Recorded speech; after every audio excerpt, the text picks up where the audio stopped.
Multiplayer games, particularly player versus player games, are a very difficult thing to get into. No other type of entertainment media has the minimum skill requirement that can be found, particularly in modern titles. For decades, gamers have been enjoying and mastering a huge variety of games, and as the medium ages and the technology that drives these experiences improves, what gamers are capable of continues to expand. Gaming has been a staple for so long now that some have played their entire lives. Some have even built multi-million-dollar careers. Professionals who play games competitively at live events in front of millions of spectators and fans, all by refining their craft over tens of thousands of hours. The rise of the competitive gamer has been nothing short of meteoric, but it does make you wonder, what happens when everyone you play against is super competitive? Competitive culture in gaming is rife and touches every game, whether it fits or not. Sweats, tryhards, cheaters. Familiar accusations to those who inhabit the online gaming space. You can't go 20 minutes in an online forum without someone complaining about someone else. And while extremely common, it's not always unfounded. Play any online game long enough and you're bound to run into someone who takes it extremely seriously, who treats it like a day job, despite the clear absence of pay or even recognition. Someone who has optimized the game down to the finest details through thousands of hours of trial and error. Is this a bad thing? Like, sure, you can do whatever you like with your free time, but does this have any sort of notable impact outside of annoying the occasional Redditor? Could competitive culture, for example, kill off a game's player base? In today's video, we're going to dissect the way player skill influences online games, look at some examples of games that might have been affected, and potential ways that these things can be mitigated. Let's cover some important terminology first. The skill ceiling is the measure of the potential peak performance in a game. It's not generally quantifiable, but it becomes fairly apparent through a deep understanding of a game's mechanics. The skill ceiling depends by and large on what the game lets you do, willingly or not. This limit may rise or fall depending on updates or discoveries made by players. It's something that is actively coveted by the more competitively focused, for fun or profit. In that vein, you have your own theoretical skill ceiling that might be different to the game's. A maximum ability level dictated by many variables, like age, natural ability, or available playtime. Conversely, the skill floor is the minimum performance required to play something. It's rarely the focus of conversation outside of games that have different methods of play, like unique builds or characters. The skill floor is at its lowest when it comes to single-player experiences, as these are often designed to be extremely approachable, customizable experiences, fit for any level of play. The use of virtual opponents, or AI, means that players can make a game as hard or as easy as the developers allow them. When it comes to multiplayer games, however, it's rarely that simple. The difficulty is not just dictated by the developers, but by other players as well. For example, to play at a certain rank in a competitive game, it might demand a much higher skill floor for it to be enjoyable. A game might have a lot of mechanical depth or meta builds that put you at a disadvantage if you don't keep up with them. You might start a game late in its life cycle and find yourself behind in its progression. These things can change how accessible a game is to a general audience, particularly the casual crowd. Much like you have your own skill ceiling, you likely have your own skill floor too, which is essentially your tolerance for how bad you can be at a certain game before you quit. More experienced gamers might have higher standards for themselves, but they might still be performing above average compared to most people, but it's not enough for them specifically. The skill floor is why game balancing, the act of modifying a game to keep the experience fair, is a significant part of post-launch work. It's so important that even the level of game balancing must be balanced. Don't balance enough and people will feel cheated or forced to play against people who have unfair advantages. Balance too much and nothing sticks out, and everything becomes stale and samey. This is all to say that multiplayer games are an ecosystem, one that is maintained both by developers and players, with people entering and leaving constantly. These ecosystems also mean that active player count is something that is tracked for many different titles, and you can directly see how well a game is performing in the public eye.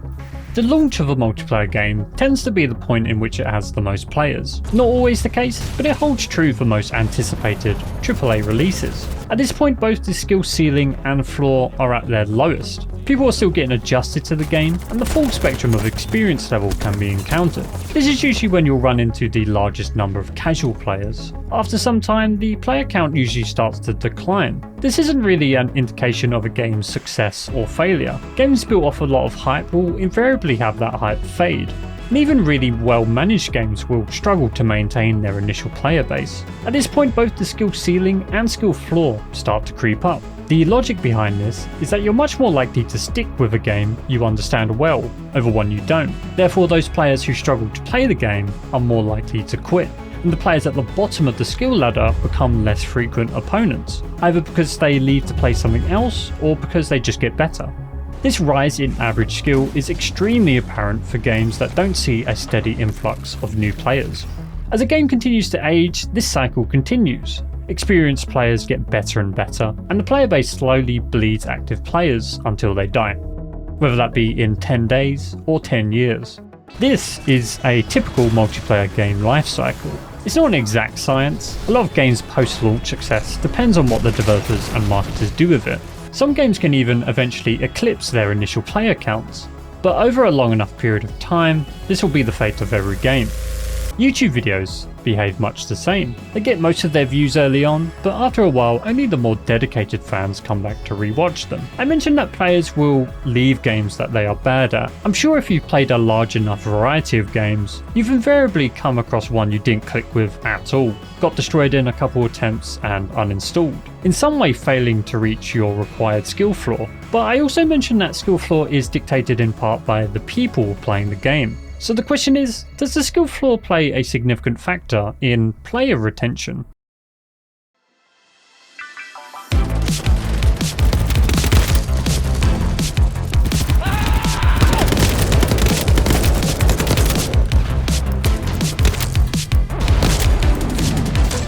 BattleBit Remastered is a multiplayer FPS game that left early access last year. It was developed by a very small team and did extremely well after it got some traction on social media. You may have seen clips of it before, or maybe even played it. The gameplay is very akin to early Battlefield, but boasts a low poly look that makes it a lot more approachable, especially for players living the low-spec gamer life. The modes are strictly team-based, and you work alongside many other players to win. It peaked at over 86,000 players post-launch, but since dropped to a few thousand just under a year later. By most accounts, a success story. However, some community members suggest that the project was mismanaged, and that the development speed was too slow, which meant that it lost the potential of becoming an FPS staple. Now, I would describe myself as pretty good. I would say at least better than most. I do have a KD of over 2, which I'm very proud of. However, I'm acutely aware of how high the mechanical ceiling goes. It has all the hallmarks of a first-person shooter with a crazy high skill ceiling.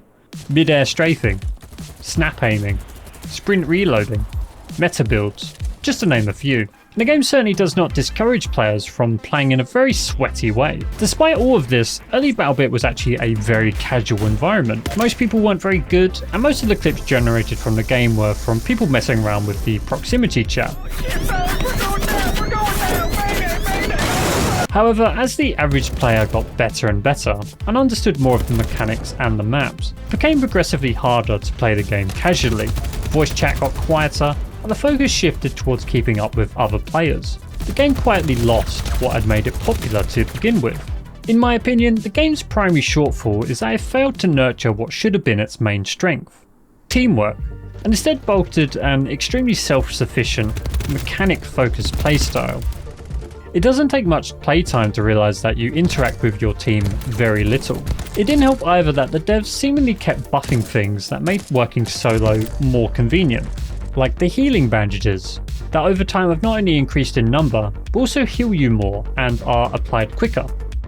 At this point, you must force yourself to team play, otherwise you're just running from objective to objective, shooting people on the way, which not only gets old very quickly, but when mechanical skill is the primary focus, not playing well matters a lot more, since there's no other aspect of the game to fall back on, like interacting with your team. I think even the devs noticed this too, as they added a squad preference screen where you can choose how serious you want your squad to be. An overwhelming focus on mechanics that drives non-mechanical, casual players away, whether intentional or not, is the crux of the problem, and BattleBit is far from the only game that suffers from it.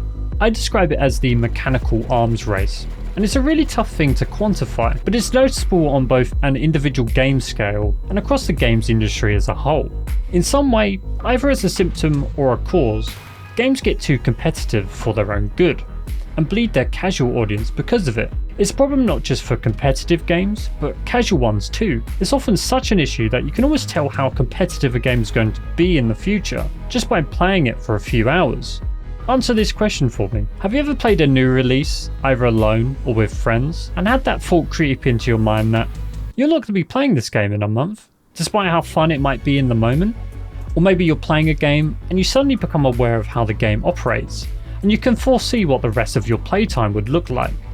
So what if I do that, you might be wondering. What does it matter if I play a game for 100 hours and then burn out after a couple months? I still got my money's worth. For you, not really a problem, but it runs counter to what most multiplayer games companies are aiming for, and it's having serious implications for the gaming industry. Games as a service isn't all too new of a concept, but has surged in popularity as of late. The concept is simple. Games are supported post-launch with new content, and in turn you continue to play the same game, and continue to support that game through various means.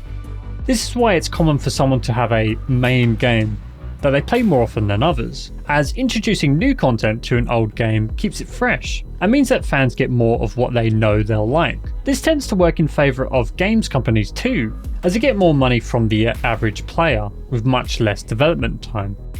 A 2023 study that surveyed over 500 games companies reported that 95% of them were aiming to release a live service game in the future. The only limit to this system is that these games live and die by their ability to retain players, which involves not only keeping people interested year round, but also competing against other similar live service games for their attention too. If Apex Legends, for example, flopped on release, that likely would have killed the Titanfall IP right then and there, potentially alongside Respawn Entertainment. While the gaming industry is huge, there's only oh so many players to go around, so maybe sort of ironically, competition is fierce. So what does this have to do with game mechanics?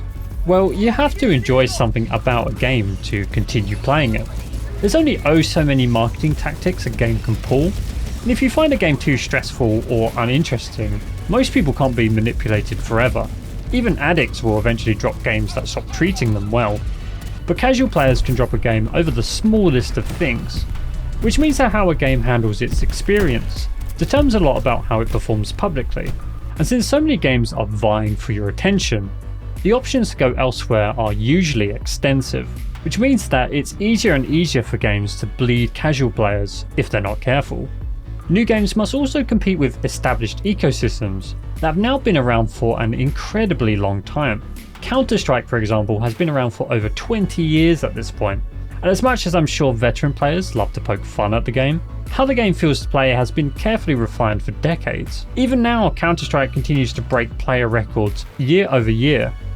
It's kind of like picking between a friend you've known your entire life and a new person who may or may not be a better friend in the long run.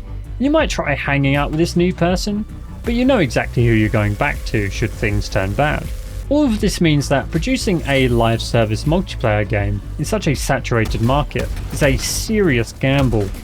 Now, having a game flop because it fails to retain a casual audience is a very real issue faced by many in the space. When it comes to talking about skill in games, it would be silly not to talk about the elephant in the room, which is skill-based matchmaking. The idea is that a game measures your performance, usually through some sort of rating system, and then curates matches so you play with and against players of similar skill to you. The main benefit is that it provides tangible progression for players in ways that some games would lack otherwise. It also helps prevent less experienced players from getting stomped, and it allows games with smaller lobby sizes, like 2015's Rocket League or 2023's The Finals, to maintain a sense of fair play that wouldn't exist if things were random. Chances are, if you're watching this video on game mechanics, you likely have seen some strong opinions on skill-based matchmaking. You might even have some of your own.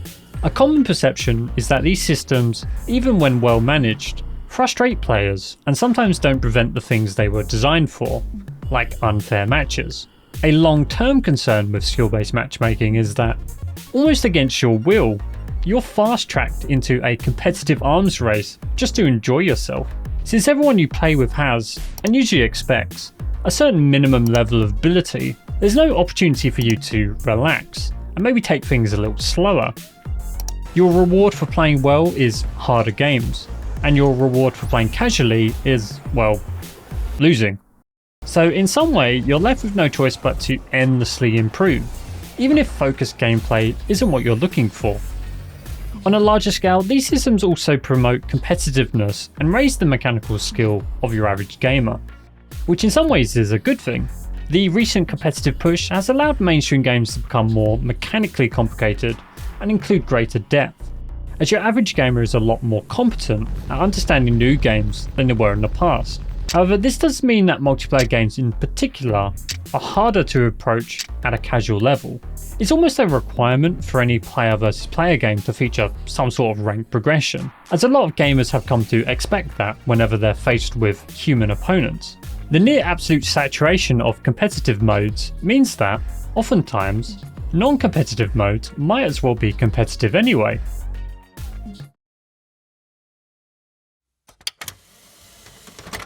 Access granted.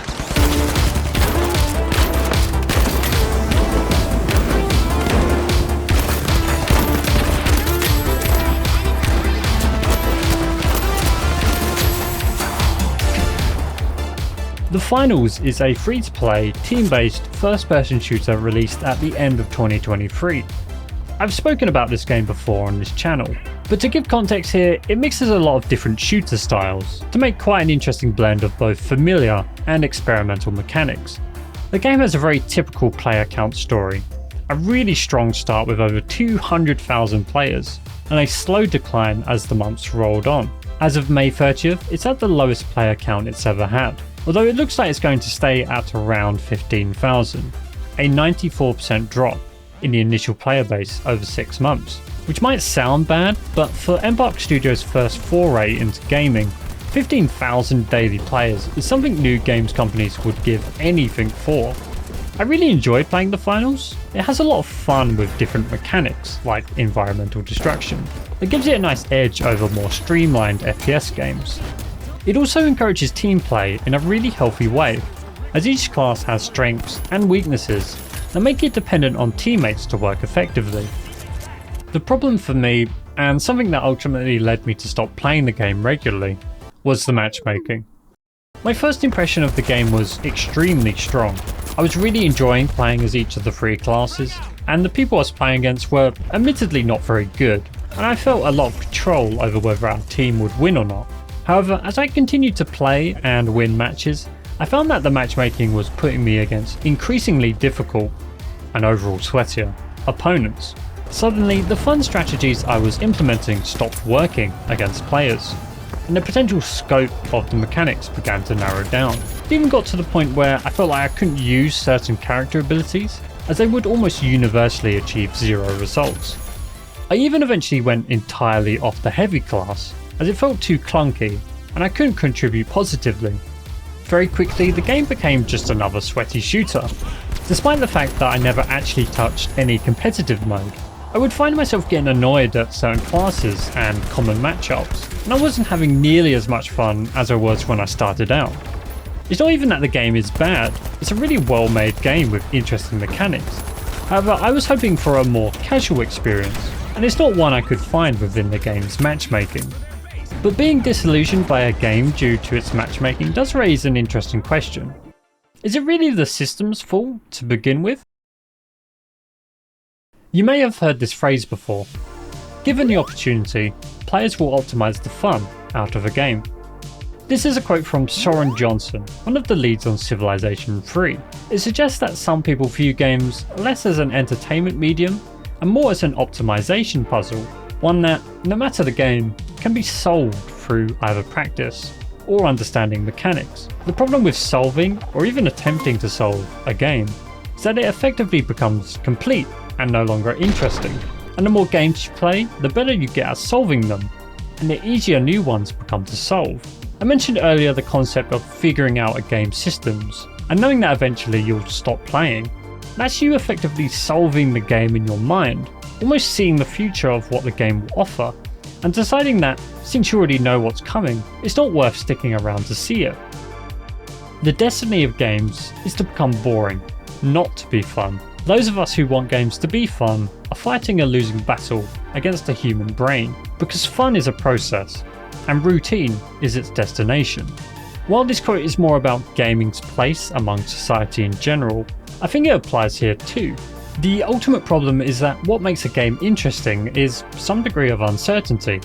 If you knew how a strategy game was going to play out from start to finish, you wouldn't find it interesting. Like how tic-tac-toe stops being an interesting game to play once you know how to never lose. However, uncertainty is uncomfortable and something most people avoid fanatically in their day-to-day lives. The irony of gaming is that to enjoy it at its best, you must chase uncertainty and avoid optimization. It's why games like Rust and DayZ, relentless survival games, which from an outsider's perspective seem like a nightmare to play and manage, are insanely popular. There's a thrill to their uncertainty, that there's no guarantees from moment to moment, and even logging on doesn't guarantee you the same position that you're left with.